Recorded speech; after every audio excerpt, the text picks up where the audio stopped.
नमस्कार, BTV news के इस बुलेटिन में आपका स्वागत है। सबसे पहले आइए एक नजर डालते हैं आज की कुछ खास खबरों पर।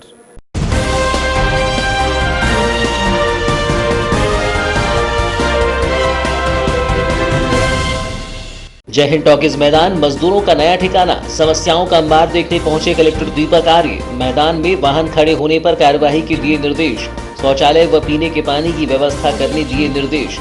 योजनाओं के लाभ के लिए लगाया जाएगा शिविर। जिला अस्पताल की अव्यवस्थाओं में सिविल सर्जन पर गाज, स्वास्थ्य विभाग ने पद से हटाकर डॉक्टर जैन को सौंपा प्रभार। कोविड आईसीयू में मरीजों को भर्ती न करने पर कार्यवाही, अन्य मामलों को लेकर कलेक्टर आर्य ने जताई थी नाराजगी। नगर पालिका ने फुटकर व्यापारियों को थमाया नोटिस, अतिक्रमण हटाने के लिए दिया गया है नोटिस। नोटिस मिलने से नाराज अतिक्रमणकारी पहुंचे नगर पालिका, किया हंगामा, कहा अगर हटाया तो करेंगे उग्र आंदोलन।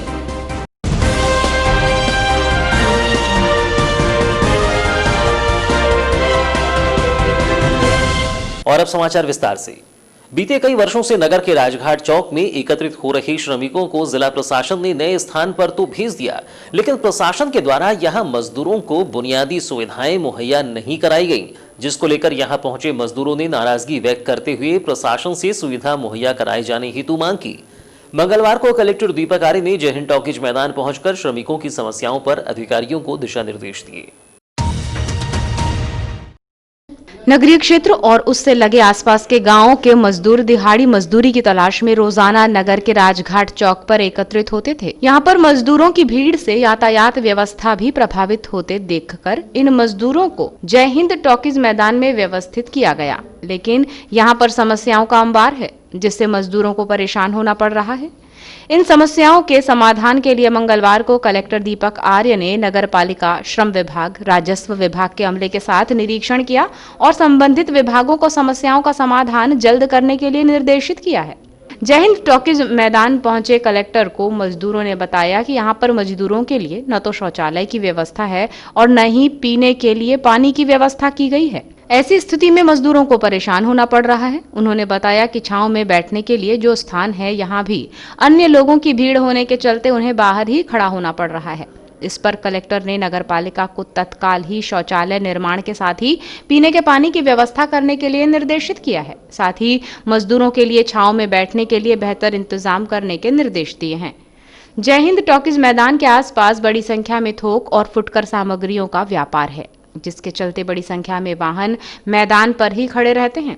ऐसी स्थिति में वाहनों की धमाचौकड़ी से मजदूरों को काम नहीं मिल पा रहा है और मजदूर बिना मजदूरी कमाए ही घर वापस जाने को मजबूर हो रहे हैं।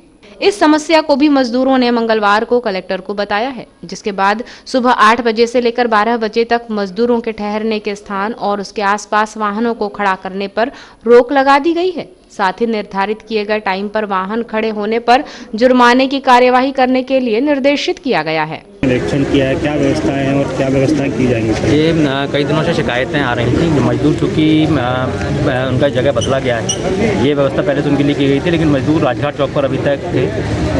चूँकि इससे अव्यवस्थाएँ ट्रैफिक में भी हो रही हैं, मजदूरों को भी समस्या हो रही थी, तो उनको यहाँ पर शिफ्ट किया गया है, जो कि जगह उनके लिए नियत थी। और मेरे पास शिकायत ये आई थी कि यहाँ पर टॉयलेट की व्यवस्था नहीं है, पेयजल की व्यवस्था नहीं है।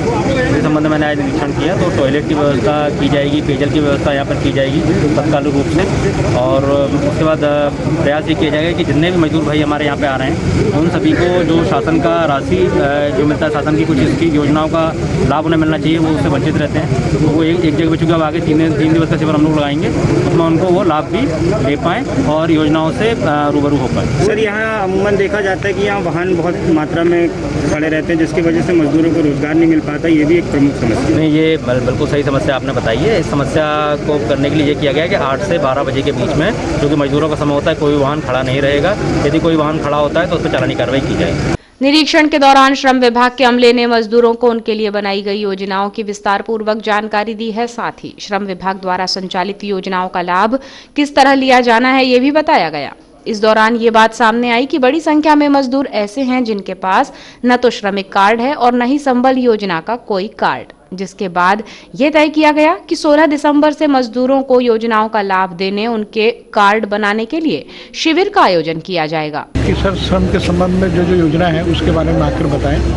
तो हमने कहा कि कलेक्टर साहब ने जहाँ पर आदेश किया है पहले वहाँ एकत्रित होइएगा, फिर आज की तारीख तय हुई और हम लोग आए। तो प्रमुखतः संबल कार्ड और कर्मकार कल्याण मंडल के अंतर्गत श्रमिक कार्ड, उनके योजनाओं के बारे में जानकारी ली, किस प्रकार पंजीयन बनेंगे, किस प्रकार से लाभ लिया जाएगा, ये विस्तार चर्चा बात। सर क्या स्थिति देखी आज यहाँ, कितने कार्ड हैं यहाँ मजदूरों के पास संबल कार्ड और श्रमिक कार्ड से?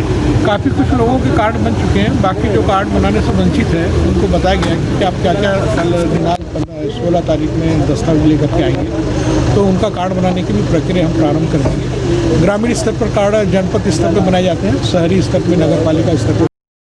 इस दौरान एसडीएम केसी बोपचे, तहसीलदार रामबाबू देवांगन, श्रम अधिकारी पीएल पिछोड़े, नगर पालिका सीएमओ सतीश मटसेनिया समेत अन्य मौजूद रहे। इधर प्रातः के समय कलेक्टर दीपक आर्य ने अधिकारियों के साथ नगर के जय हिंद टॉकीज मैदान स्थित श्रमिक शेड की व्यवस्थाओं को दुरुस्त करने निरीक्षण किया, तो वहीं दोपहर में श्रमिक शेड में मोहल्ला क्लास का संचालन होते हुए दिखाई दिया, जबकि श्रमिक शेड से बाहर किसी स्थान पर बैठे हुए पाए गए। नगरीय क्षेत्र और उससे लगे आसपास के गांवों के मजदूर दिहाड़ी मजदूरी की तलाश में रोज ही नगर के राजघाट चौक पर जमा होते थे। यहां पर मजदूरों की भीड़ से यातायात व्यवस्था प्रभावित होते देखकर इन मजदूरों के लिए जय हिंद टॉकीज मैदान में व्यवस्था की गई, लेकिन यहां पर समस्याओं का अंबार है, जिससे मजदूरों को परेशान होना पड़ रहा है।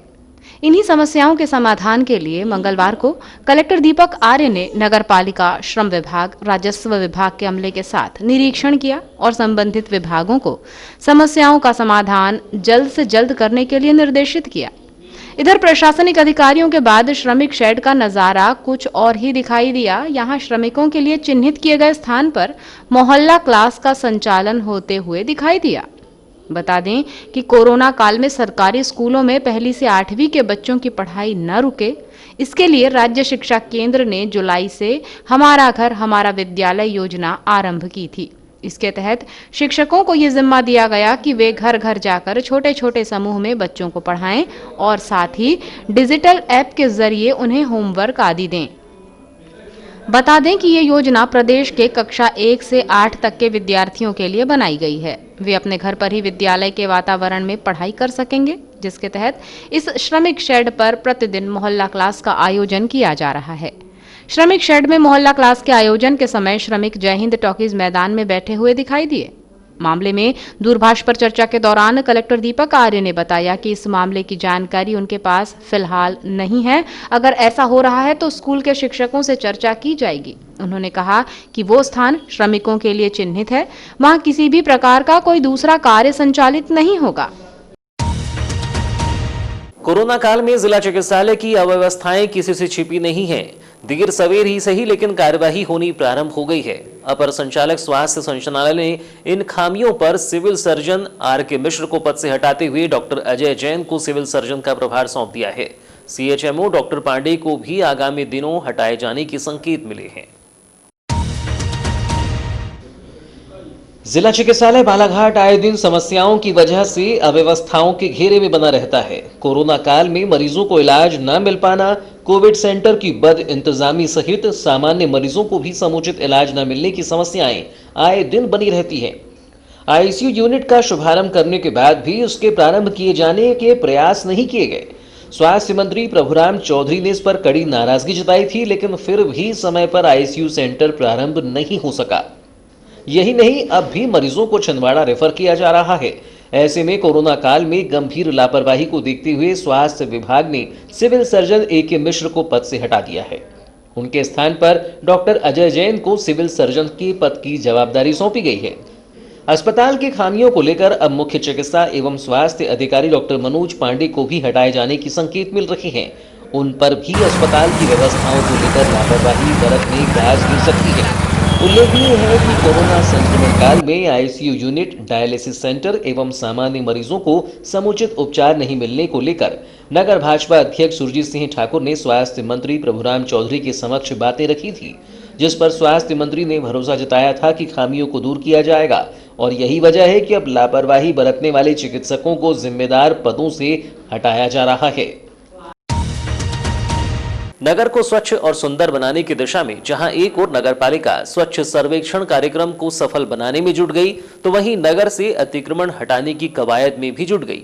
इसी तारतम्य में नगरपालिका ने नगर के सीएचएमओ कार्यालय के सामने गुमठी लगाकर व्यवसाय कर रहे व्यापारियों को नोटिस देकर अतिक्रमण हटाने के निर्देश दिए हैं, जिसके बाद यहां के गुमठी व्यापारियों में खासा आक्रोश व्याप्त है। मंगलवार को नोटिस मिलने के बाद यहां के व्यापारियों ने नगरपालिका पहुंचकर जमकर हंगामा किया और जबरन अतिक्रमण कार्यवाही किए जाने पर भूख हड़ताल और चकाजाम करने की चेतावनी दी है।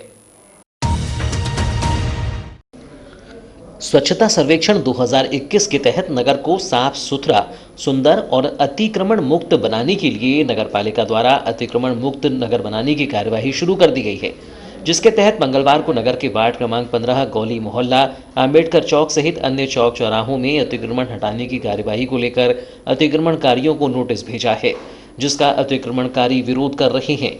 गुमठी व्यवसायियों का कहना है कि एक ओर प्रशासन के द्वारा लगातार कार्रवाई की जा रही है, जबकि दूसरी ओर उन्हें व्यापार के लिए कोई उचित स्थान नहीं दिया जा रहा है, जिससे उन्हें परिवार पालने में परेशानियों का सामना करना पड़ रहा है।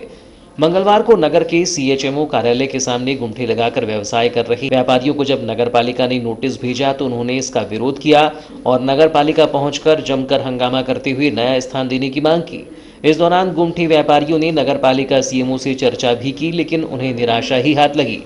मामले में गुमठी कपड़ा व्यवसायी हेमचंद गुप्ता ने बताया कि विगत 25 वर्षों से उनके द्वारा कपड़े का व्यवसाय किया जा रहा है। कई बार अतिक्रमण की कार्यवाही की गई, जहां प्रशासन ने सड़क पर दुकान न लगाने के निर्देश दिए, जिसके बाद दुकान पीछे कर लगाई गई। प्रशासन के द्वारा कई बार नोटिस देकर दुकानों को हटाने कहा जाता है, जिसके चलते हमें काफी समस्याओं का सामना करना पड़ता है। उन्होंने बताया कि व्यापारियों ने कई बार प्रशासन से स्थान देने की बात कही है, लेकिन हमें प्रशासन स्थान नहीं दे रहा है। अगर अब प्रशासन के द्वारा कार्यवाही की जाती है तो सोमवार से हम सभी व्यापारीगण चक्का-जाम कर भूख हड़ताल पर बैठ जाएंगे। कपड़े की दुकानें मेरी पहले हम लोग आज से नहीं 20 साल 25 साल से हो गए लगाते। अब पहले आए तो बोले कि अब पीछे करके लगा लो, पीछे करके लगा ले, फिर बार बार उठा रहे हैं, फिर बोले जगह देंगे, जगह भी नहीं दिए। अब हम लोग कहाँ जाएंगे बताओ? गरीब आदमी रोज़ कमा रहे, रोज़ खा रहे हैं। कोई ऐसा तो नहीं है कि वो अब बहुत ज़्यादा कमाई करते हो। अभी तो नगर पालिका ने अल्टीमेटम दे दी है, सोमवार तक का अगर दुकान नहीं हटाई गई तो कार्यवाही कर देंगे। फिर क्या करेंगे आप लोग? हम कहाँ करेंगे? हम चक्का जाम करेंगे, सीधी से भूख हड़ताल करेंगे, हड़ताल कर देंगे, हम यहीं आके बैठेंगे और पूरे बाल बच्चे शहद आ जाएंगे। हम लोग सहमत नहीं है? नहीं सहमत नहीं है। हमको जगह दो, या कि अब देखो हम गरीब आदमी कहाँ जाएंगे? हम 10,000 15,000 रुपये किराए दे सकते हैं क्या? 200-300 रुपये रोज कमा रहे हैं हम। इस दौरान फुटकर व्यापारियों ने मुख्य नगरपालिका अधिकारी मटसेनिया से मुलाकात कर अतिक्रमण हटाने के लिए वक्त दिए जाने की मांग की, जिस पर मुख्य नगरपालिका अधिकारी द्वारा सभी फुटकर व्यापारियों को अपने अतिक्रमण हटाने के लिए 1 सप्ताह का समय दिया गया। साथ ही समयावधि के भीतर अपने अतिक्रमण न हटाने पर अतिक्रमण करने वालों के खिलाफ कार्रवाई करने की बात कही है। पूरा मामला यही है कि इन लोगों से हम लोग बार बार निवेदन कर चुके हैं, 2-3 बार अतिक्रमण हटाया जा चुका है। ये शहर के मुख्य मार्ग पर बैठकर और हॉस्पिटल के सामने बैठकर अतिक्रमण कर रहे हैं। इसके अलावा वहाँ पे है ना चारों तरफ अस्वच्छता का माहौल बनाए हुए हैं। तो उसी संबंध में लोगों से अभी फ़िलहाल नगर पालिका ने निवेदन किया है कि आप अतिक्रमण से मुक्त करें इस क्षेत्र को, है ना, जिससे कि हम इसको स्वच्छ भी बना पाएँ और शहर को भी सुंदर बना पाएँ और अतिक्रमण मुक्त भी बना पाएँ। इन लोग का कहना है कि बिना नोटिस के कार्रवाई कर रहे हैं। नहीं, बिना नोटिस के अब आप ये जान सकते हैं कि 3 बार हटाया जा चुका है अतिक्रमण, तो इसी से मतलब नोटिस की बात तो खत्म ही हो जाती है। 3 बार ऑलरेडी अतिक्रमण को हटा चुके हैं हम, तो नोटिस की बात तो। केंद्र सरकार द्वारा लाए गए 3 नए कृषि अध्यादेशों को लेकर जहां एक और पंजाब और हरियाणा के किसान अध्यादेश को वापस लेने की मांग को लेकर दिल्ली की सीमा पर डटे हुए हैं, तो वहीं देश में कांग्रेस सहित अन्य राजनीतिक संगठनों ने भी किसानों का समर्थन कर तीनों ही अध्यादेशों को वापस लिए जाने की मांग कर रहे हैं। ऐसे में भारतीय किसान संगठन ने अध्यादेश का समर्थन तो किया है, लेकिन कुछ खामियों को पूरा करने के लिए केंद्र सरकार से गुहार लगाई है। बता दें कि मंगलवार को भारतीय किसान संगठन के अध्यक्ष जितेंद्र मोहारे के आवास पर भारतीय किसान संगठन की बैठक का आयोजन किया गया था, जिसमें कृषि अध्यादेश सहित अन्य स्थानीय विषयों पर चर्चा की गई। इस दौरान भारतीय किसान संगठन के पदाधिकारियों, प्रांतीय मंत्री नागेलाल राहंगडाले, महाकौशल संगठन मंत्री भरत पटेल, जिलाध्यक्ष जितेंद्र मोहारे, धर्म लिल्हारे, देवराम धामड़े, महेश शरणागत, सिरपत माहुले सहित अन्य पदाधिकारी व सदस्य मौजूद रहे। प्रांतीय मंत्री नागेलाल राहंगडाले ने बैठक के विषय में जानकारी देते हुए बताया कि बैठक के दौरान जिले में जारी समर्थन मूल्य पर धान खरीदी को लेकर चर्चा की गई। उन्होंने कहा कि जानकारी में आया है कि गोंगलई कृषि मंडी में किसानों के साथ दुर्व्यवहार किया जा रहा है। यहां किसानों के लिए कोई व्यापक इंतजाम नहीं किए गए हैं, जिसको लेकर जल्द ही स्थानीय प्रशासन से मिलकर ज्ञापन सौंपा जाएगा। आज हमारा मतलब भारतीय किसान संघ अध्यक्ष श्री जितेंद्र मोहारे के मतलब निवास पर और हमारे भारतीय किसान संघ महाकौशल प्रांत के संगठन मंत्री भाई भरत सिंह पटेल जी के सौजन्य से जो किसानों की जो मंडी से की स्थिति को देख करके जो समस्या सामने मतलब आई उसके ऊपर चर्चाएं हुई। यहाँ के मतलब कृषि उपज मंडी गोंगलई में धान खरीदी की व्यवस्था इतनी चरमराई हुई है कि धान की मतलब ना क्वालिटी देखती है और ना कुछ ये करते हैं, और यहाँ के जो खरीदार हैं उसके ऊपर कोई विशेष ध्यान देकर के मतलब वहाँ लापरवाही बरतते हैं और किसानों को सही ढंग से मतलब ये करके और परेशान किया जा रहा है। तो भारतीय किसान संघ इस ओर जिला प्रशासन को माननीय कलेक्टर महोदय को निवेदन किया जा रहा है कि वो कृषि उपज मंडी की इस लापरवाही को दूर करने की कोशिश करें। किस प्रकार की लापरवाही देखी आपने वहाँ पर? वहाँ जो अनाज आता है उसकी क्वालिटी को मतलब देखते हुए मतलब उसको अलग मतलब ये करते हैं, और दूसरी चीज़ किसान की व्यवस्था वहाँ इतनी चरमराई हुई है, ना उनको पीने का पानी है और ना बैठने के लिए जगह है, और अन्य और मतलब समस्याएं किसानों के साथ जुड़ी हैं, उसको कृषि उपज मंडी कोई ध्यान नहीं दे रहा है।